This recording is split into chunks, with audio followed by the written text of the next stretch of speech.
आज की वीडियो बहुत खूबसूरत होने वाली है। इसे देखकर हमारे 70 के ज़माने के दर्शक उन सुनहरी यादों में सफ़र करने लगेंगे जिनका अंत आज से 30 साल पहले हो चुका था। हमारे कुछ दर्शक ऐसे भी हैं जिनके आंखों से खुशी के आंसू गिरने लगेंगे। तो चलिए बिना समय गवाए याद करते हैं मर्फी मुन्ना को। मेरे जैसी लड़की जो 90s के ज़माने में पैदा हुई है, अगर मर्फी मुन्ना को लेकर बात करेगी तो ये जायज़ सी बात है कि ये कहानी आपके दिल के बहुत नज़दीक है। नमस्कार दोस्तों, मैं हूँ आपकी अनामिका और स्वागत है आपका अपने चैनल में जिसे कहते हैं biography and real life story. हमारे चैनल की एक मुहिम है जिसे हम यादों के सफ़र में कहते हैं। इस सीरीज़ में हम ऐसे विषय पर बात करते हैं जो काल के पर्दे के पीछे छिपा हो। हमारे चैनल में ऐसे भी दर्शक हैं जो प्रतिदिन हमारे वीडियो देखते हैं पर वो चैनल को सब्सक्राइब नहीं करते। ऐसे लोगों से मैं गुजारिश करना चाहूँगी कि आपका साथ हमारे लिए बहुत मायने रखता है। कृपया चैनल को सब्सक्राइब करके हमारा मनोबल बढ़ाएं। आपको याद दिलाने से पहले ये जान लो कि हमें मर्फी मुन्ना की याद कैसे आई। खैर, असलियत ये है कि हमारी माताजी मोबाइल पर न्यूज़ पढ़ रही थी। अचानक से उनकी नज़रों के सामने खूबसूरत आंखें और छोटी सी उंगली अपने होंठ के नज़दीक लाए हुए एक बच्चे की फ़ोटो सामने आई। तुरंत ही उन्होंने मुझे वो फ़ोटो दिखाया और बोली कि हमारे ज़माने की कुछ यादें इस बच्चे से जुड़ी हुई है, जिसे Murphy boy, Murphy girl, Murphy बच्चा, मर्फी मुन्ना ऐसे तमाम नाम मिले थे। फिर हमने मर्फी मुन्ना को लेकर जांच पड़ताल की। इस छानबीन में हमने देखा कि हमें तो 70 के ज़माने में जाने की ज़रूरत ही नहीं। इस मर्फी मुन्ना के क्रेज़ का पता लगाने के लिए 2012 की बर्फी फिल्म ही काफ़ी है। वैसे तो ये फिल्म हमने 2012 में ही देख ली थी, पर उस वक्त मर्फी मुन्ना के लिए हमारे दिमाग की ट्यूब जली ही नहीं। पर हमारे दिमाग में ये भी सवाल था कि आखिर कौन है मर्फी मुन्ना?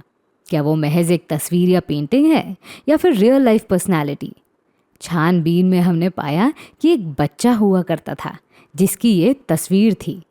मर्फी इस ब्रिटिश कंपनी ने इस बच्चे की फ़ोटो को इतने ज़्यादा स्तर पर चर्चित बनाया था कि हमेशा हमेशा के लिए लोगों के दिल और दिमाग पर मर्फी रेडियो की छाप लग गई।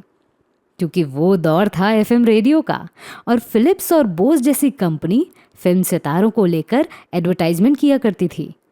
चालू फिल्म में हीरो या हीरोइन ऐसी ही किसी बड़ी कंपनी के प्रोडक्ट्स का प्रचार कर देते थे। पर मर्फी रेडियो का प्रचार किसी बड़े सितारे ने नहीं, बल्कि कग्यूर टुलुक रिनपोचे ने किया था। उस वक्त कग्यूर 3 साल के थे। एक इंटरव्यू में उन्होंने बताया था कि वे 3 साल के थे।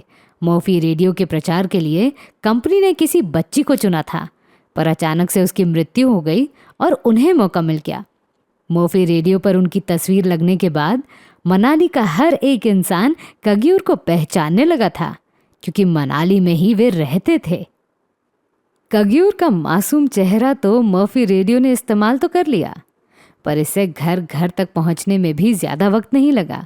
आगे चलकर कंपनी ने अंबर कुमार के आवाज़ में एडवर्टाइजमेंट भी किया, जिसके बोल कुछ इस तरह थे: मर्फी घर घर की रौनक, तरह तरह के मर्फी रेडियो ला देते हैं घर में जान। इस विज्ञापन को एफएम रेडियो पर चलाया जाता था, पर इसके साथ ही प्रिंट मीडिया में भी मर्फी रेडियो की धूम मच गई जब शर्मिला टैगोर ने भी मर्फी रेडियो का खूब प्रचार किया। सही मायने में इसी के कारण मर्फी मुन्ने का चेहरा बहुत बड़ी मात्रा में चर्चित हुआ। उस वक्त सिर्फ अमीरों के घर टीवी हुआ करता था। ऐसे में मर्फी मुन्ने के कारण मर्फी रेडियो वाला बॉक्स सामान्य घर की पहचान बन गया। उस वक्त रेडियो खरीदने के लिए आवेदन देना पड़ता था। 80 के ज़माने में 150 रुपये लगाकर पहले लाइसेंस लेना पड़ता था, फिर मर्फी मुन्ना घर आता था। रेडियो सेट लकड़ी के बक्से से बनाया जाता था और बक्से पर मर्फी मुन्ना की तस्वीर होती थी। रेडियो चालू करने पर Vividh Bharati, radio Ceylon, Akashvani, BBC, all India radio, Binaca गीतमाल, ऐसे तमाम मनोरंजन और न्यूज़ का खजाना सामने आता था। ना कोई सनसनी और ना ही कोई बकवास की ब्रेकिंग न्यूज़, बस खुशी से जीवन जीने के लिए कुछ शब्द, गीत, कहानियाँ और बातें। ये सभी चीज़ें मर्फी मुन्ना वाले रेडियो के बक्से से बाहर निकली थी। वाह, कितना खूबसूरत ज़माना था वो।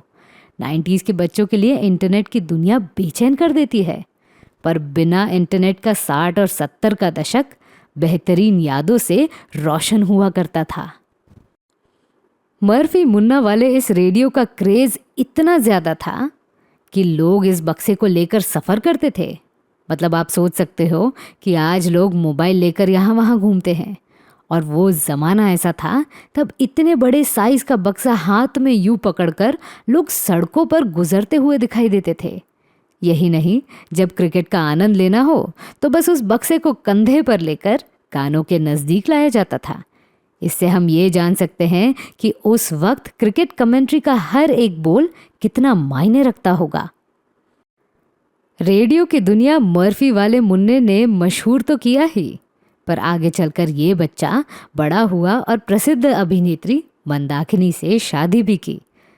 आपकी जानकारी के लिए बता दूं कि मर्फी मुन्ना एक ज़माने में सन्यासी भी थे। लगभग 20 साल तक वे भगवान बुद्ध के सिखाए हुए मार्ग पर चलते रहे। फिर 1990 के ज़माने में उन्होंने मंदाकिनी से शादी की। मर्फी मुन्ना उर्फ डॉक्टर कग्यूर टुलुक रिनपोचे बताते हैं कि जब वे किसी को मर्फी मुन्ना की यादें बताते हैं तो लोग चौंक जाते हैं कि वे खुद मर्फी मुन्ना हैं। मर्फी मुन्ना की कहानी जानकर मुझे ऐसा लगता है कि काश मेरा भी जन्म 60 के ज़माने में होता तो मैं उस पल को जी सकती थी। पर बाद में ये भी ख्याल आता है कि अनामिका उर्फ मेरे अलावा ये बातें आज के ज़माने में आपको कौन बताता।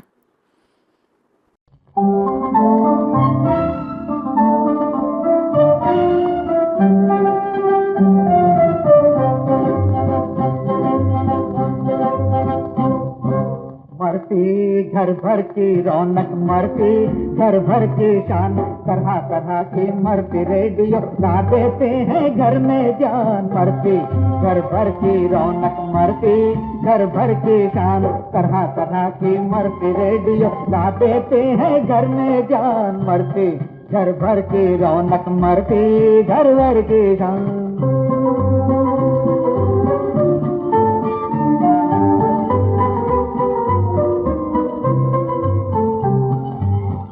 तो मैं थी आपकी अनामिका। मेरी सुनाई हुई कहानी आपको कैसी लगी ये हमें कमेंट सेक्शन में ज़रूर बताइएगा, और हमारे channel biography and real life stories को सब्सक्राइब करना न भूलें। नमस्कार।